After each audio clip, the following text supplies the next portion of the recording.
नमस्ते प्रणाम दोस्तों, मैं मंजू गिरी अपने यूट्यूब चैनल पर आप सभी का बहुत बहुत स्वागत करती हूँ। और आप सभी के बीच फिर से एक नाच गीत लेकर आई हूँ। गीत बहुत प्यारा है, हमारी दीदी का गीत है।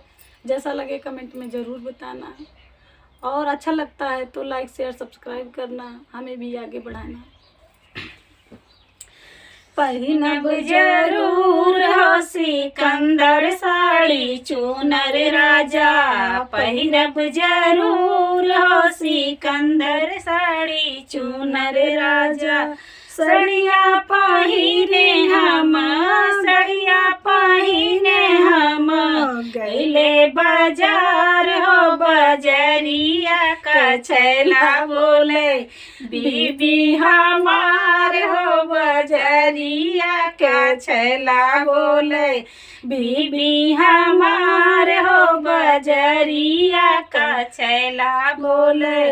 घोड़वा चढ़ल आमे, घोड़वा चढ़ल आमे, ससुरु हमार हो कवन साला बीबी बोले, कवन साला बोली बोले, बहुवर हमार हो कवन साला बीबी बोले, बहुवर हमार हो कवन साला बीबी बोले।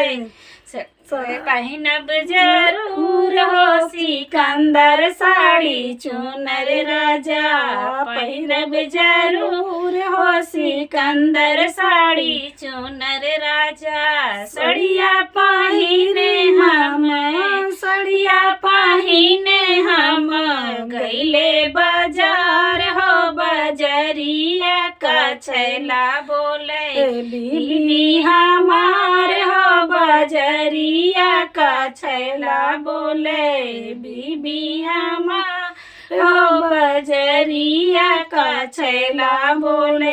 घोड़वा चढ़ल आमे, घोड़वा चढ़ल आमे, जेठवा हमार हो कवन साला बीबी बोले, भायौ हमार हो कवन साला बीबी बोले, छोटी हमार हो कवन साला बीबी बोले। पहिनब जरूर हो सिकंदर साड़ी चूनर राजा, पहिरब जरूर हो सिकंदर साड़ी चूनर राजा। सड़िया पहिरे हम, सड़िया पहिरे हम, गैले बाजार हो बजरिया का छैला बोले, बीबी हमार हो बजरिया का छैला बोले। घोड़वा चढ़ल आमे, घोड़वा चढ़ल आमे, देवरा हमार हो कवन साला बीबी बोले, भाभी हमार हो कवन साला बीबी बोले, भाभी हमार हो कवन साला बीबी बोले। पहिरब जरूर हो सिकंदर साड़ी चूनर राजा, पहिरब जरूर हो सिकंदर साड़ी चूनर राजा।